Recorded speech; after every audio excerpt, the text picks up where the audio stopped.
Estamos aqui na série A Bíblia de A a Z. Vamos entrar hoje no primeiro livro de Reis, falar sobre a vida de Salomão e depois sobre a passagem lá com Elias. E vamos aprender 6 coisas. 6 coisas nós vamos aprender, assim, 6 princípios. 3 princípios com a vida de Salomão, que vão nos dizer mais ou menos o que não devemos fazer, e 3 princípios com Elias, o que ele fez para resgatar o povo, para o único e verdadeiro Deus. Nós sabemos, nós vimos na nossa série aqui, a Bíblia de A a Z, em que eu prego sobre todos os livros da Bíblia, mostrando como eles são ligados um ao outro e também como cada um deles aponta para uma só mensagem, que é Jesus Cristo.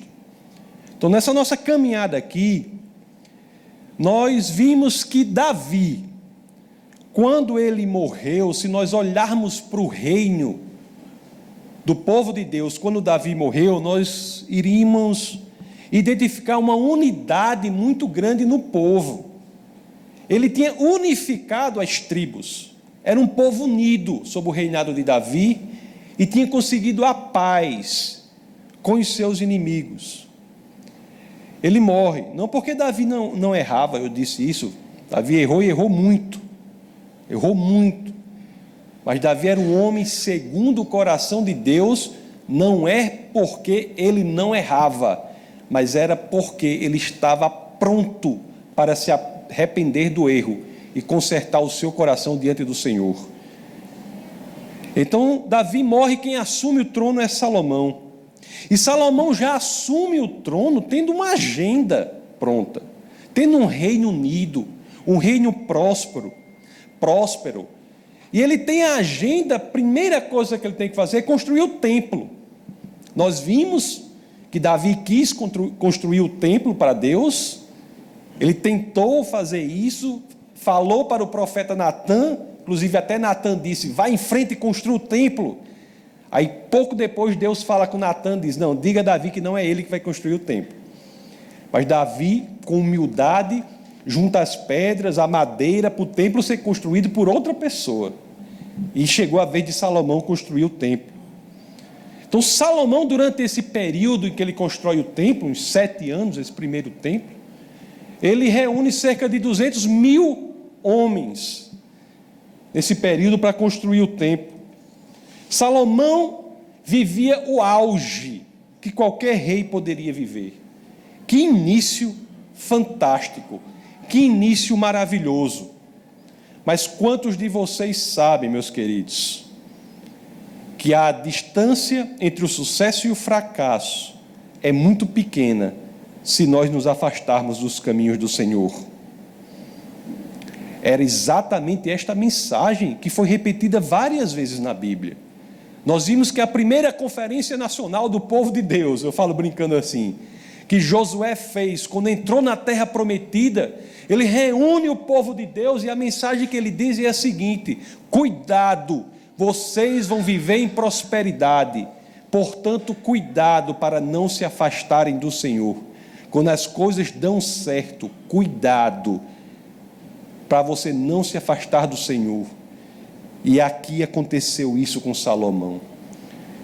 Era um rei sábio, rico, um reino unido, com paz com os inimigos, mas ele se afastou dos caminhos do Senhor. Eu estava estudando na época essa mensagem, e estudei ontem e hoje também, lendo sobre isso, seguindo uma obra de um pastor, entre outros tantos que eu admiro muito, que é um pastor Smith, que é um pastor escocês. Eu gosto muito dele, entre outros tantos, pessoas que informam muito a nossa vida.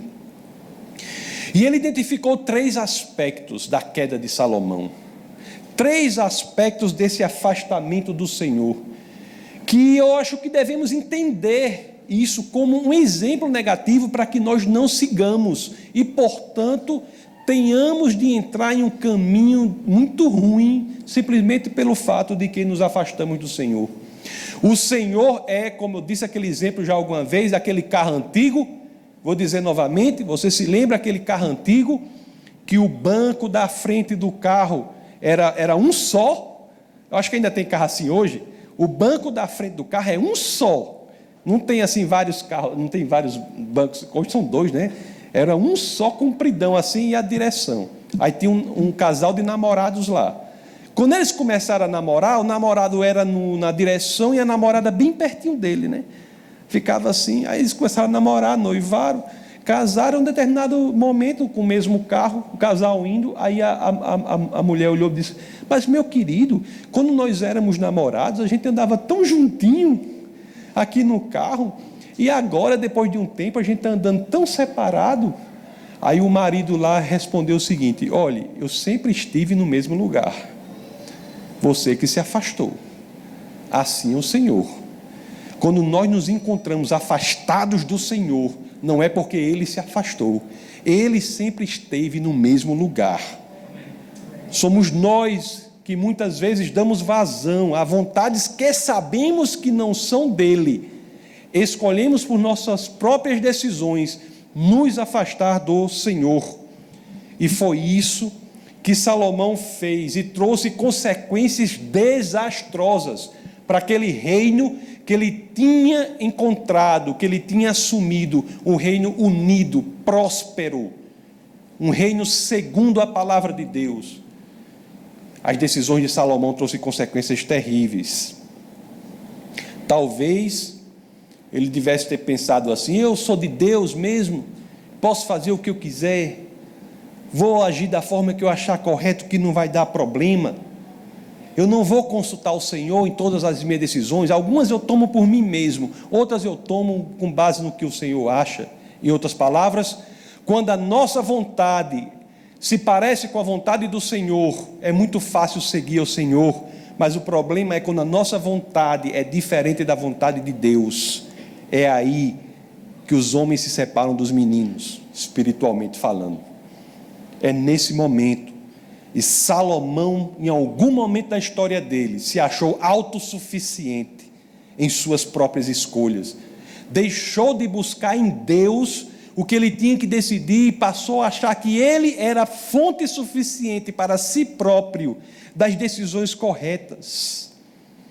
É por isso que eu peço a vocês que analisemos aqui esse primeiro aspecto do problema das decisões de Salomão.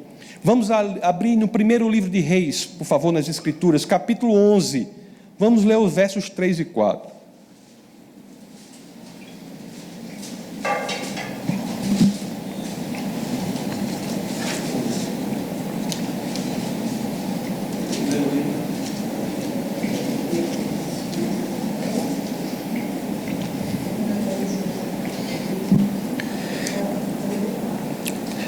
Primeiro livro de Reis, capítulo 11, versos 3 e 4. Casou com 700 princesas e 300 concubinas, e as suas mulheres o levaram a desviar-se. 4. À medida que Salomão foi envelhecendo, suas mulheres o induziram a voltar-se para outros deuses, e o seu coração já não era totalmente dedicado ao Senhor, o seu Deus, como fora o coração de seu pai Davi.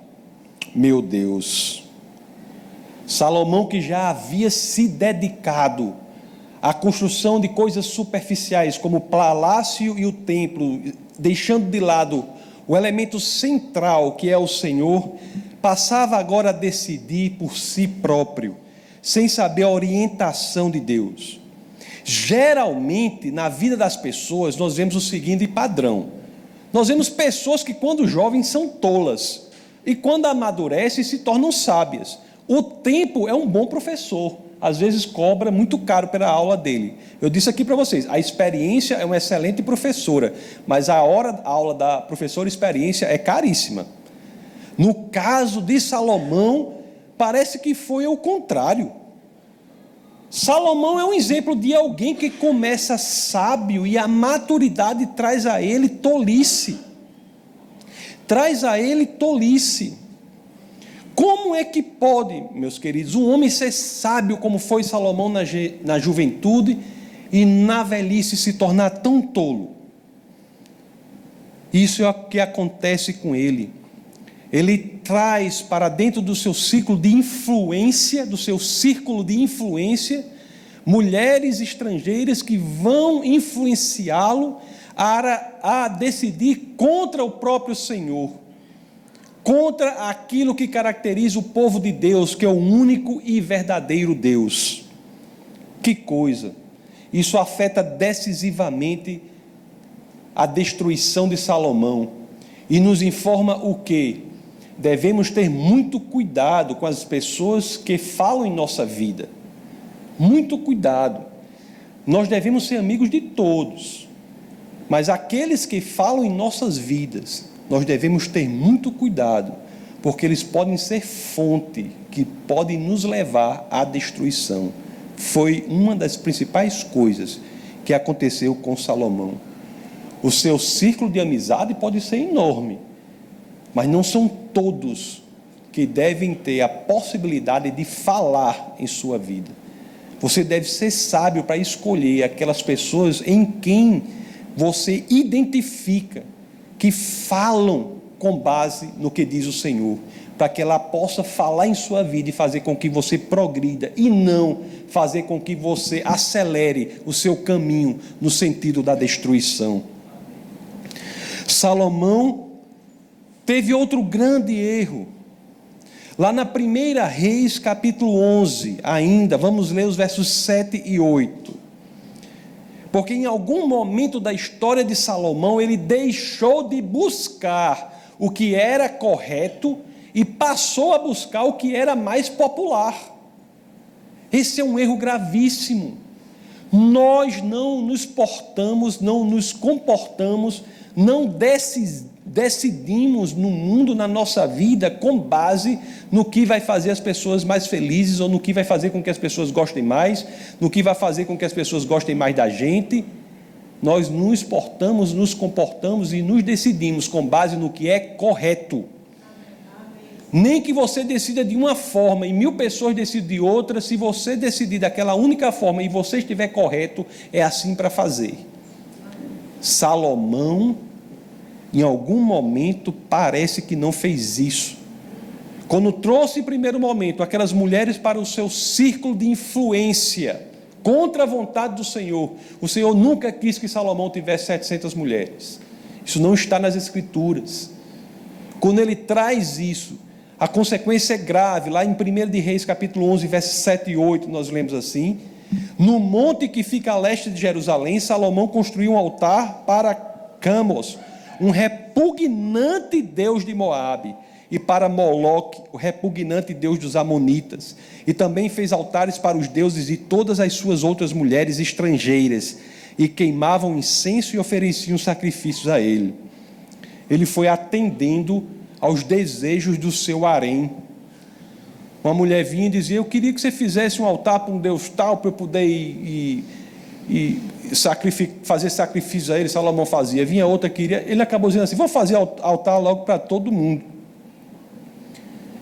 Salomão foi influenciado negativamente, mas a culpa foi dele, de ter cedido às orientações que eram claramente contrárias à vontade do Senhor. Isso é muito importante, meus queridos. A questão principal é que essas decisões de Salomão destruíram, influenciaram radicalmente a destruição daquele reino que Davi tinha deixado. Um reino de prosperidade, um reino de paz, um reino segundo a vontade do Senhor. E essas decisões desastrosas do Salomão mais maduro, que tinha começado muito bem, destruíram tudo isso. Aqui se está em outro princípio, sobre o qual, sempre que tem oportunidade, eu discorro um pouco. É muito fácil, em qualquer área da nossa vida, casamento, trabalho, qualquer área da sua vida, amizade, qualquer área, é muito fácil começar bem. O difícil é terminar bem. Salomão começou fantasticamente, mas terminou de forma desastrosa. Eu sei que, com base nessas decisões desastrosas de Salomão, aquele reino, que era o reino de Deus, parecia mais um reino de um sem número de deuses, de muitos e muitos deuses, um reino plurireligioso. Tínhamos ali quase que um embrião da sociedade que temos hoje. Um embrião da sociedade que temos hoje. Graças às decisões desastrosas de Salomão, é que aquela ideia que floresceu na contemporaneidade, a ideia de que qualquer fé é igualmente verdadeira, desde que sincera, apareceu. Graças a essa multiplicação de falsos deuses, a ideia de que qualquer fé que você tenha vale, apareceu. O povo de Deus não era mais reconhecido como povo de Deus. Adorar a Deus era tido como um elemento cultural. Não mais porque ele era o único e verdadeiro Deus. Foi pelas mãos de Salomão, como consequência dos atos desastrosos dele, que o reino de Israel, mais uma vez, se afasta do Senhor. Imagino que alguém naquele momento deve ter dito assim: oh não, será que vai ficar igual àquela época dos juízes? Que como era lá a época dos juízes, sobre essa época nós falamos. O que foi que nós falamos aqui? Que você tinha um desastre total na sociedade, o povo sofrendo, o povo achando ruim, o povo tendo problema de todas as naturezas, de todas as índoles. O povo clamava ao Senhor, o Senhor levantava um líder militar, um juiz, o juiz resolvia o problema do povo. Quando o povo estava bem, caía de novo na idolatria e caía de novo no problema, e lá vai, e Deus tinha que levantar outro juiz, e esse ciclo perverso de altos e baixos que caracteriza a história do povo de Deus durante o livro de Juízes. O povo deve ter pensado: meu Deus, a gente quis sair disso, teve esse negócio do rei, e agora vai voltar tudo de novo? É um problema, e por Salomão ter se afastado do Senhor, os problemas começam a acontecer. E de fato, no final, o reino de Deus, que Salomão tinha recebido o reino de Deus em paz, no final já não estava mais em paz. Lá na 1 de Reis capítulo 11, vocês não precisam abrir se não quiserem, mas capítulo 11 verso 14, capítulo 11 verso 23 e capítulo 11 verso 26, nós temos a alusão aos 3 adversários que aparecem para o reino de Deus, para Salomão. Eu quero me deter no último que as escrituras falam, 1 Reis capítulo 11 verso 26. Salomão se afasta do Senhor, os problemas começam a aparecer, entre eles o reino que está em paz com os inimigos entra em guerra, e esses 3 adversários tentam entrar em guerra com Salomão, entram em guerra, e esse terceiro que cita aqui é muito importante para o que eu quero dizer hoje. Então 1 Reis 11, 26 diz assim: Jeroboão, filho de Nebate, efraimita de Zereda, servo de Salomão, e cuja mãe era mulher viúva, por nome Zerua, levantou a mão contra o rei. Um dos seus servos, ele era um servo, Jeroboão, é um desses 3 adversários que aparecem. Isso muito com base no fato de Salomão também ter errado e ter desconsiderado a necessidade do povo. O povo do norte do reino de Deus estava desconsiderado. Muito do trabalho forçado para a construção do templo foi feito com pessoas do norte. Era uma visão errada. E esses inimigos, essas rebeliões aparecem. Salomão morre, de morte natural, aos 80 anos. E quem assume o trono é o seu filho, Roboão. Assume o trono Roboão. Que reino é esse que Salomão deixa para Roboão? Veja que Salomão havia recebido um reino em paz e um reino unido. Por suas decisões desastrosas, que trazem consequências importantes, ele passa para o seu filho. O reino que ele recebeu em paz e unido, ele passa para o seu filho, um reino absolutamente desfacelado e em guerra. Quando o filho de Salomão assume, meus queridos, logo o povo do norte, que estava descontente com a maneira como tinha sido tratado, se une àquele que era seu servo, Jeroboão, e há uma cisão no reino, uma separação no reino. O reino unido de Israel só aguenta 3 reis: Saul, Davi e Salomão. Temos a criação desse reino dividido. O reino do norte não mais está unido, passa a ser comandado por outra pessoa. E temos o reino do sul, reino do norte chamado Israel, e reino do sul chamado Judá. A capital do reino do norte, Samaria; capital do reino do sul, Jerusalém. Das 12 tribos, elas se dividem. 10 tribos vão para o reino do norte, 2 tribos ficam no reino de Judá. Judá, inclusive, que é de onde surge o nome judeu. Não achando pouco, meus queridos, Jeroboão, que havia assumido esse reino separado do reino do norte, vendo que alguns dos moradores lá do reino do norte iam para Jerusalém para louvar a Deus, alguns poucos, diz assim: eu vou construir agora templos para vocês adorarem outros deuses. Por isso que eu quero que, por favor, você abra lá 1 Reis, capítulo 12, verso 28.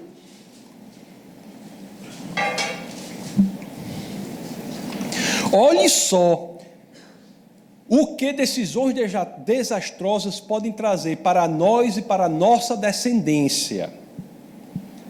Olhe só o impacto de decisões desastrosas podem gerar para nós e para a nossa descendência. Olhe lá o que 1 Reis 12, 28 diz: pelo que o rei, tendo tomado conselhos, esse rei aqui, Jeroboão, fez 2 bezerros de ouro.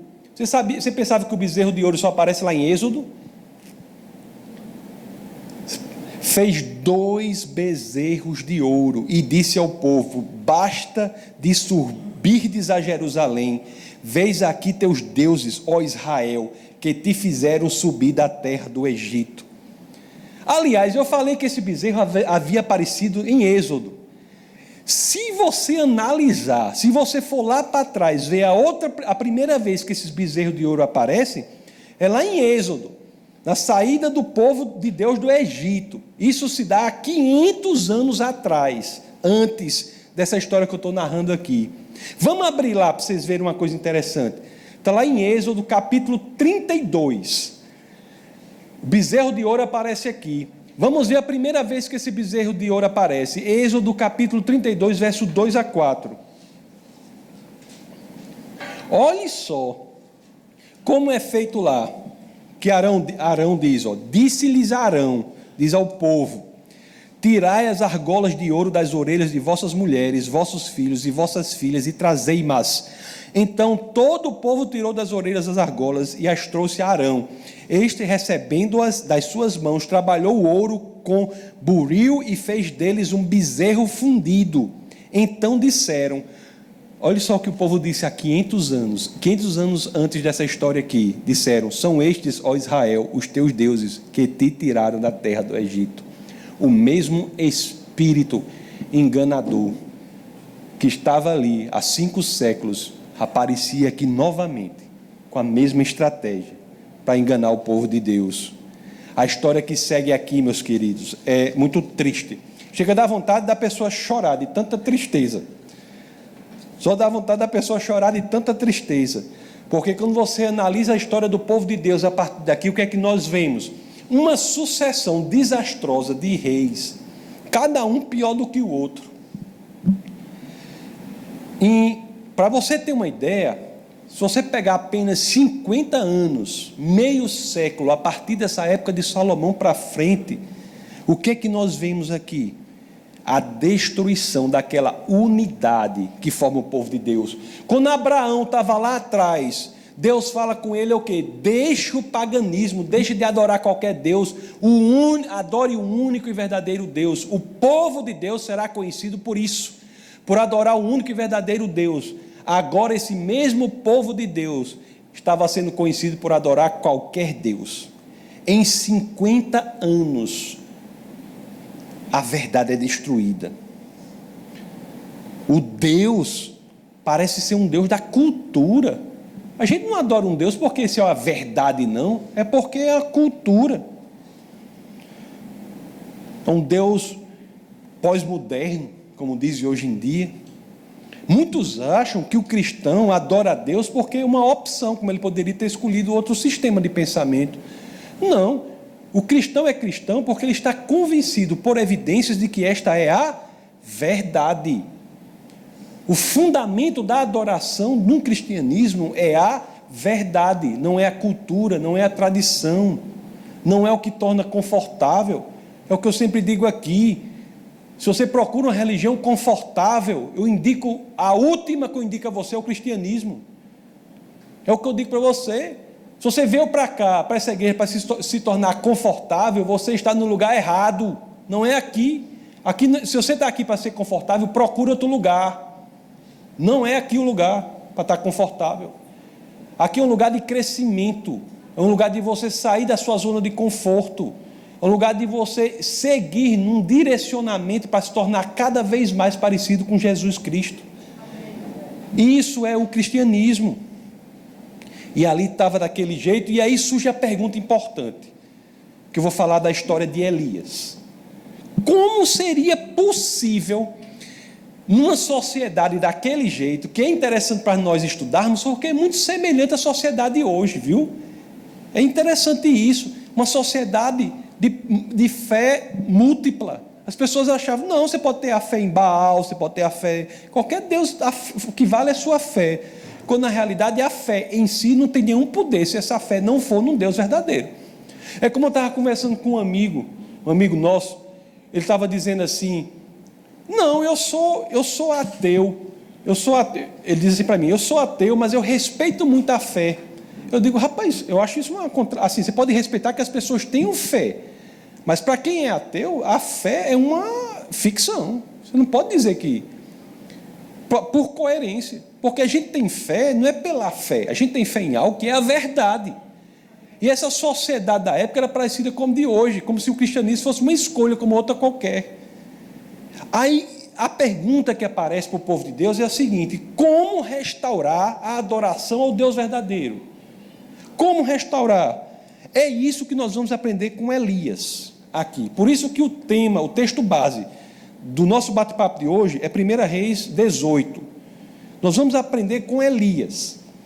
Nessa sociedade totalmente pós-moderna, em que a verdade tinha se apartado do conceito de Deus, como restaurar isso que caracteriza a expressão genuína religiosa? Religião é ligação com Deus verdadeiro. Nós não podemos pensar numa religião senão como sendo a expressão da verdade. O próprio Jesus, em João 14,6, não diz outra coisa senão a de que eu sou a verdade. E como eu disse até numa entrevista ontem, e ele queria dizer isso. Às vezes tem gente que diz que Jesus disse uma coisa, mas talvez ele não quisesse dizer aquilo mesmo. Mas tudo que Jesus disse, ele quis dizer mesmo, viu? Ele diz, eu sou a verdade. E aí você, rapaz, será que é a verdade? Será que ele quis dizer isso? Ele quis dizer, não, eu sou mais ou menos assim. Não tem mais ou menos lá no grego, lá não tem, no Evangelho de João não tem mais ou menos. Tem eu sou a verdade. E se ele é a verdade, a gente tem que investigar, tem evidências para isso.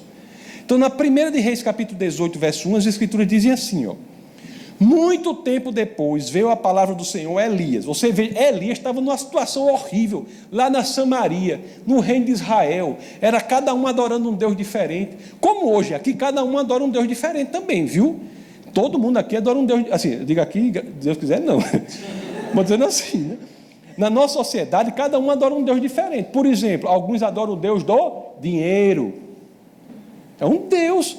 Dinheiro faz promessa, Deus faz promessa, dinheiro faz promessa, e as pessoas colocam a sua adoração para aquele Deus do dinheiro. Outros adoram o Deus da fama pela fama, não é? Esse negócio de... Tem gente que é famoso por uns minutos, né? Depois desaparece, aí é uma busca desenfreada da fama pela fama. Outros da pornografia.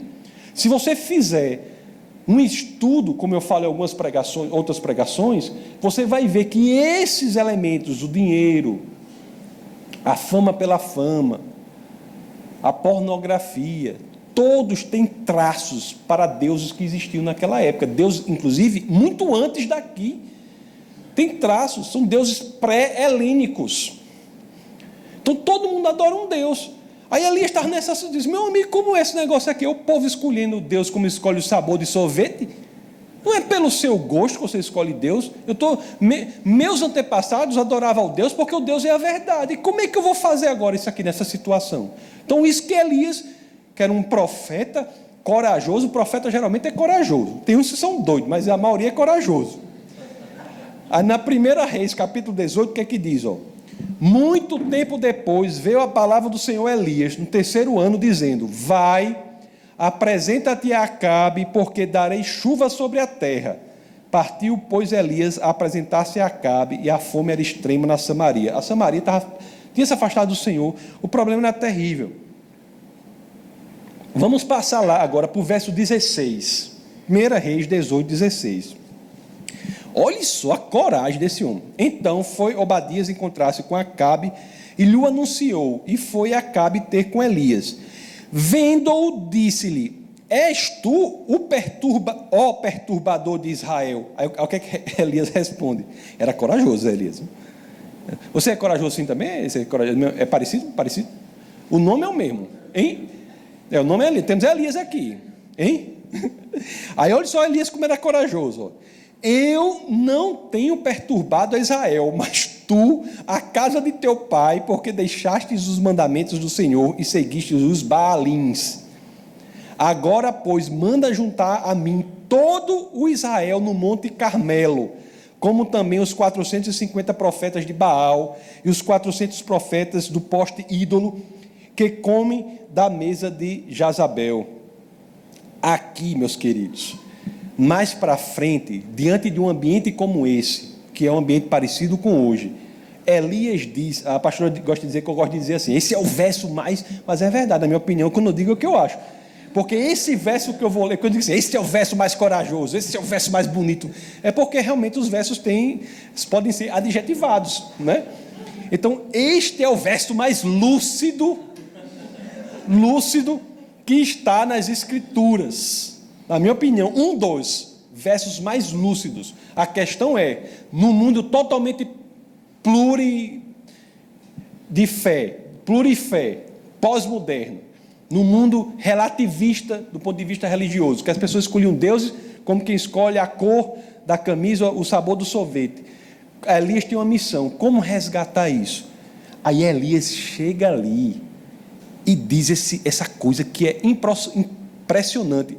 Josué já havia anos atrás dito uma coisa semelhante, mas olha o que Elias diz aqui, 1 Reis 18, 21. Então Elias se chegou a todo o povo e disse: até quando cocheareis entre dois pensamentos? Até quando você vai ficar zigue-zagueando entre visões de mundo? Até quando? Até quando você vai ficar? Será que Deus é Deus? Será que não é? Será que eu vou seguir a prostituição? Será que eu vou seguir o dinheiro? Será que eu vou seguir o Deus do Islã? Será que eu vou seguir o ceticismo, o ateísmo? Até quando você vai ficar nesse negócio? Aí ele diz: se o Senhor é Deus, segui-o. Se é Baal, segui-o. Ou seja, Elias disse simplesmente: meu amigo, você está convencido que é o seu vício que vai lhe dominar, é um Deus, você quer efetivamente viver para ele como Deus, quer viver por dinheiro, quer viver para a fama, quer viver para não sei quem, é isso que você está convencido? Você acha que seu trabalho, você pode depender do trabalho e não de Deus? Você acha que pode depender? Se você está convencido dentro de você disso, então acabe com esse negócio, deixa o Deus, o Senhor dos Senhores para lá e siga esse mesmo. Siga. Pô, decida, analise. É isso? Você acha que você acha que o dinheiro é que vai lhe dar garantia a vida toda? Não é o Senhor? É isso? Então faça o seguinte: esqueça o Senhor e siga o dinheiro. Pronto. Ou seja, vamos acabar com a hipocrisia? Isso daqui é feito lá. Josué diz isso. Josué diz isso lá quando ele vai dizer, eu e minha casa serviremos ao Senhor, é Josué 24:15, se eu não me engano. Antes disso, é a mesma questão que ele faz. Você acha que é fulano Deus, que é Baal, que não sei o que, é o Deus, não sei o que? Faz o seguinte, vá seguir o Deus que você quer, escolha um Deus aí, vá seguir, se é por questão de escolha, mas não vem encher o saco, entendeu? Não vem encher o saco, ficar nessa dúvida, não, eu acho que não sei o quê, porque o Deus do Senhor é isso e aquilo. Não, porque o Deus, agora, se você está convencido que o verdadeiro Deus é o Deus, se você está convencido, então, meu amigo, decida segui-lo. O que está faltando? O que está faltando? Ele não disse assim, você preste atenção, a gente tem que ter a dimensão correta da coisa aqui. Você veja que Elias não chegou para o povo lá, não, tinha milhares de pessoas ali, disse assim: vocês, seguindo esses outros deuses, por que vocês não seguem os deuses dos seus antepassados? Ele não disse isso. Por que você não segue o Deus de Abraão, de Isaac e Jacó, que foram os seus antepassados? Ele não traz essa questão. A questão que ele diz é o seguinte: decida-se, analise, tenha clareza sobre quem é Deus. Se você chegar à conclusão que o Deus verdadeiro é o Deus, então siga, meu amigo. Saia desse zigue-zaguear nos pensamentos, decida por uma coisa e vá em diante, para o bem ou por mal. Se você está convencido de que a pornografia é o seu Deus, siga. Vá ver lá na frente, a gente se encontra. Se você está convencido de que não sei o que é o Deus, siga. Pronto. Agora, se você analisa e diz assim: rapaz, realmente isso aí não é um Deus verdadeiro mesmo não, isso é um engodo, o Deus verdadeiro é outro, então escolha o Deus verdadeiro e siga. Decida e siga. Pare de coisinha, de mimimi, né? Como diz hoje em dia, mimimi, né? Hoje em dia não tem essa frase mimimi, né? E siga. Ele mandou o povo ser sincero, mandou buscar a verdade, mandou pensar, analisar. Ele fez a questão: quem é o Deus verdadeiro?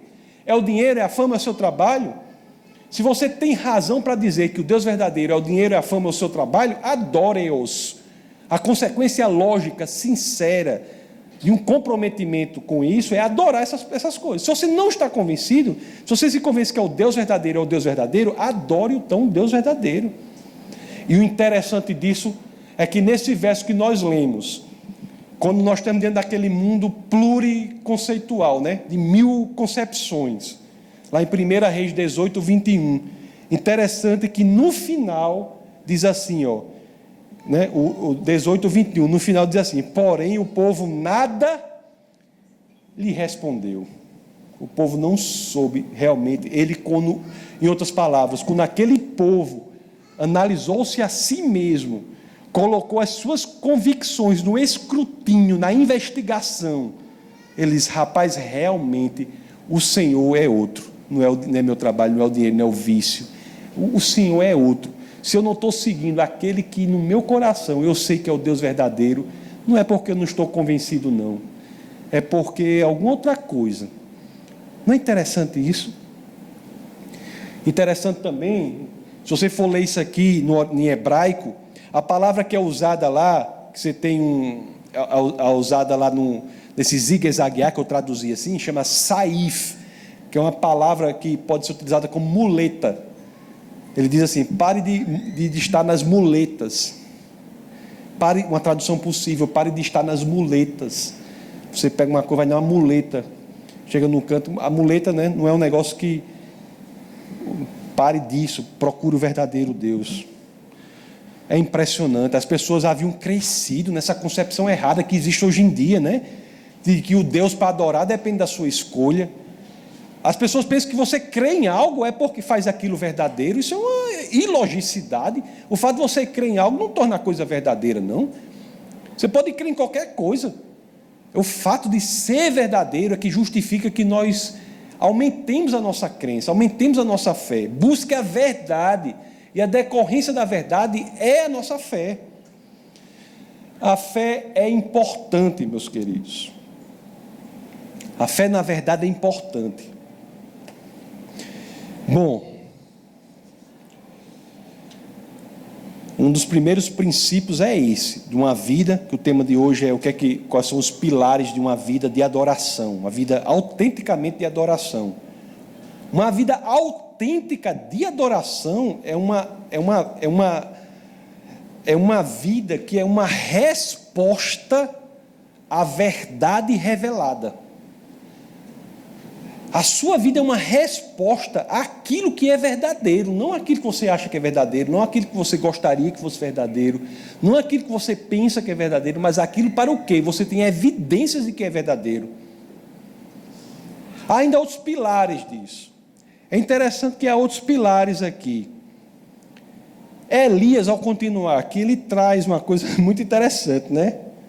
Porque ele vai dizer assim: a adoração não é só a verdade, mas é o Deus que é vivo, o Deus que tem poder, o Deus que transforma a sua vida.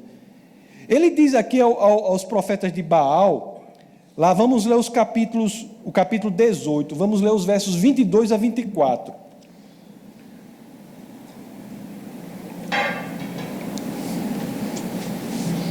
Primeiro ele diz, né? Primeiro princípio, adorar a verdade revelada, e depois a verdade com poder. E Elias não tinha medo não, do poder transformatório. Nas igrejas, inclusive nessa daqui, há muito poder. As pessoas são curadas, casamentos são restaurados, porque o Deus a que adoramos não é só verdadeiro, mas é vivo. É um Deus vivo, um Deus que transforma vidas. Transforma vidas. Tem muitos exemplos na igreja. Muitos exemplos de pessoas que eram de um jeito, se transformaram em outro jeito, consertaram o seu caminho, e tem experiência pessoal com Deus vivo. E Elias não tinha medo disso não. Ele chegou e disse assim, olha só o verso 22 a 24. Então disse Elias ao povo: só eu fiquei dos profetas do Senhor. É meio depressiva essa parte, né? Só eu fiquei aqui, dos profetas do Senhor só tem eu. E os profetas de Baal são 450. Já pensou? Ele conta 450. Aí ele disse assim para os caras: deem-se-nos, pois, 2 novilhos, 2 animaizinhos. Escolham eles para si 2 novilhos, e dividindo-o em pedaços, o ponham sobre a lenha. Ele vai pegar o animal, matar, botar sobre a lenha. Aí ele disse assim: porém, não bote fogo na lenha, não lhe metam fogo, tá certo? Estão entendendo? Aí ele continua: eu prepararei o outro novilho e o porei sobre a lenha, e não lhe meterei fogo. Então, os 450 profetas de Baal vão fazer uma fogueira, vão botar a lenha e botar um animal lá, o sacrifício. Aí Elias vai fazer a lenha e vai botar o animal lá, certo? Aí vai dizer assim: então invocai o nome de vosso Deus, e eu invocarei o nome do Senhor. E há de ser que o Deus que responder por fogo, esse é que é Deus. E todo o povo respondeu e disse: é boa essa palavra. Ou seja, Elias não tinha medo, ele sabia que aquele Deus é um Deus vivo, um Deus que transforma, um Deus que age. E essa mensagem é: vamos ver. Vamos analisar. Eu sei que esses profetas de Baal colocaram essa lenha lá, colocaram no novilho, mas fizeram tudo que vocês imaginassem para esse Deus responder.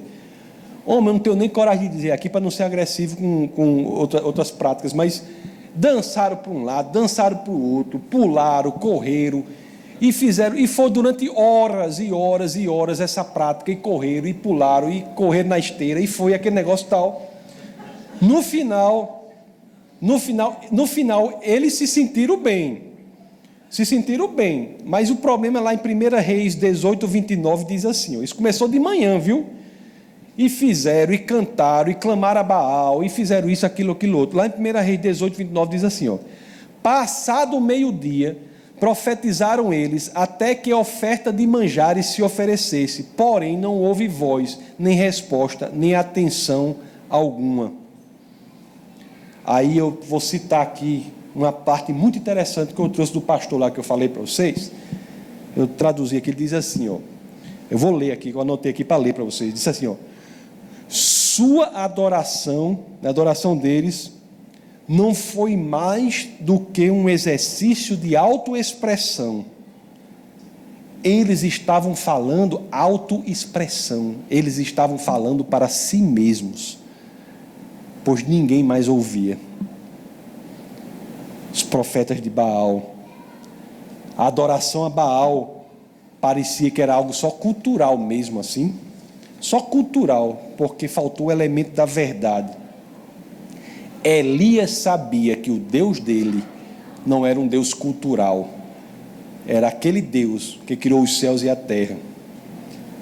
É por isso que quando chegou a vez de Elias, depois do povo de Baal ter terminado tudo, todo o movimento, não ter acontecido nada, durante o movimento se sentiram bem, mas depois quando viram, nada tinha mudado, continuavam nas mesmas práticas, o Deus não havia verdadeiramente transformado. Aí chegou a vez de Elias, está lá na 1 Reis 18, 30, 31, olhe só, tem uma parte aqui dessa passagem que pouca gente nota, mas olhe só que legal, essa parte até nota, mas a outra que eu vou dizer que é assim, ó. 1 Reis 18, 30, 31, então Elias disse a todo o povo, chegai-vos a mim.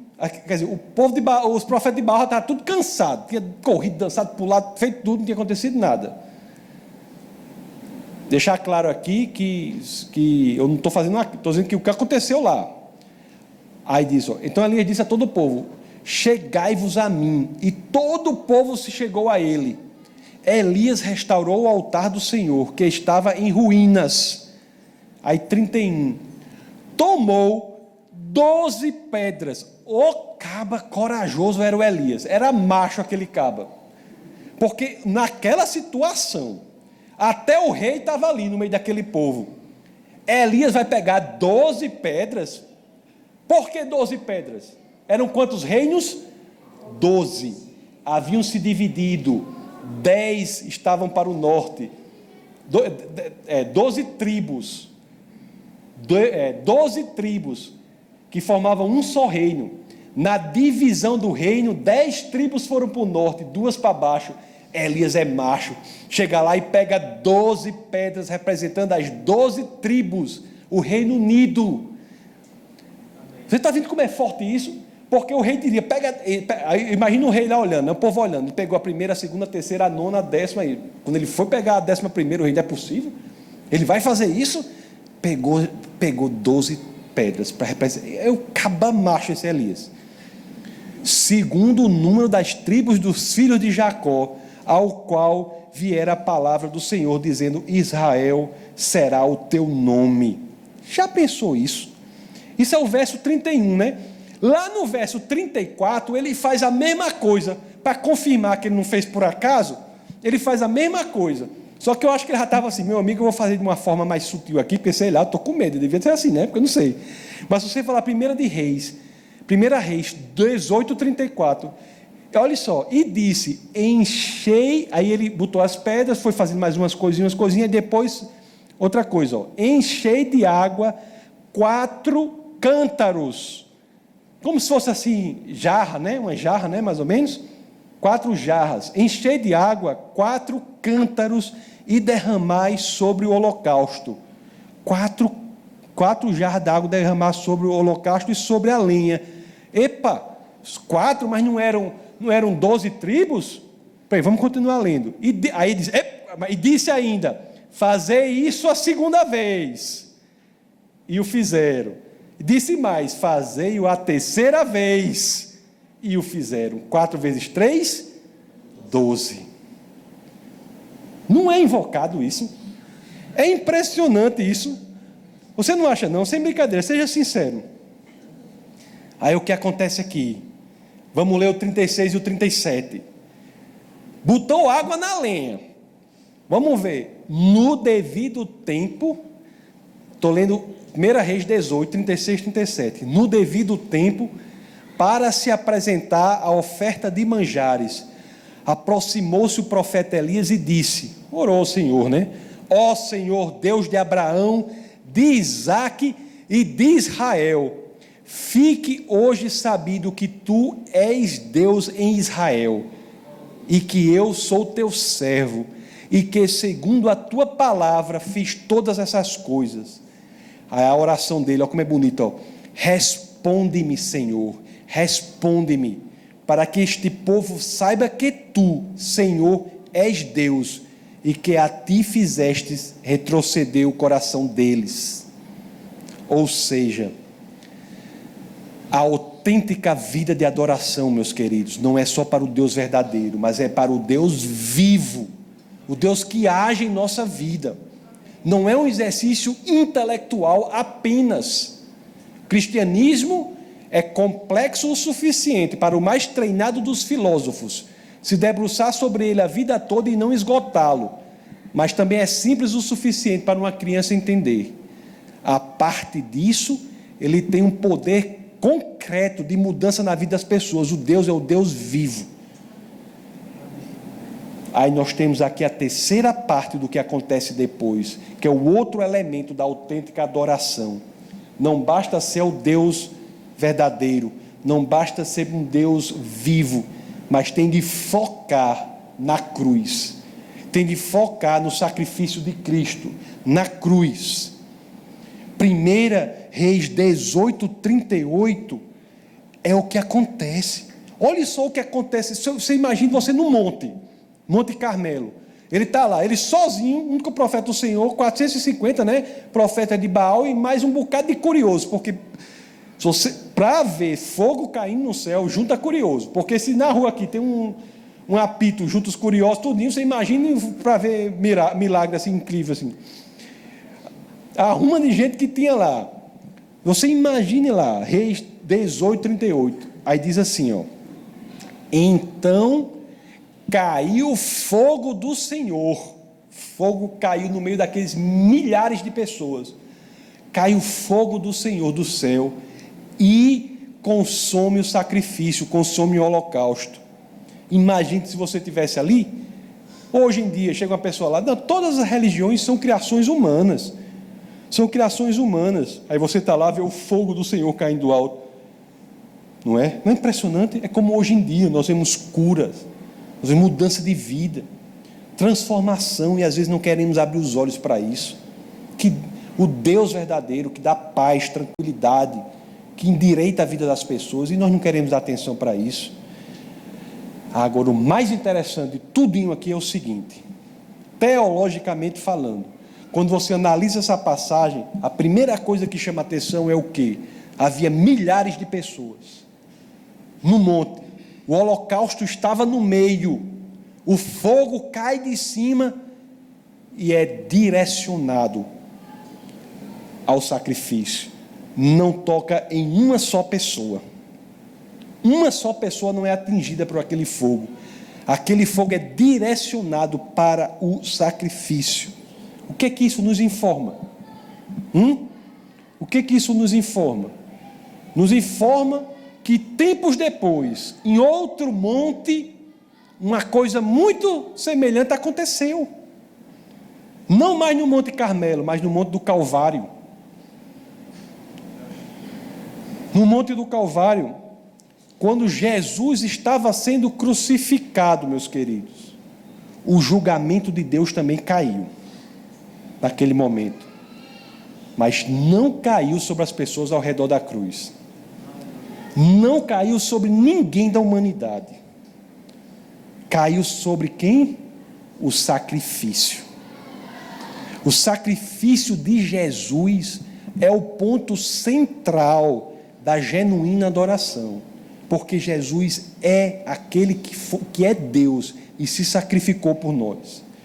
Nossa vida de adoração deve ser cristocêntrica.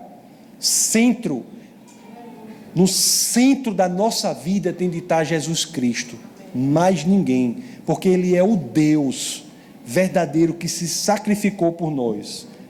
Lá em Reis capítulo 18, no outro verso, o verso 39, diz assim, Diz assim, olhe só a conclusão dessa história toda.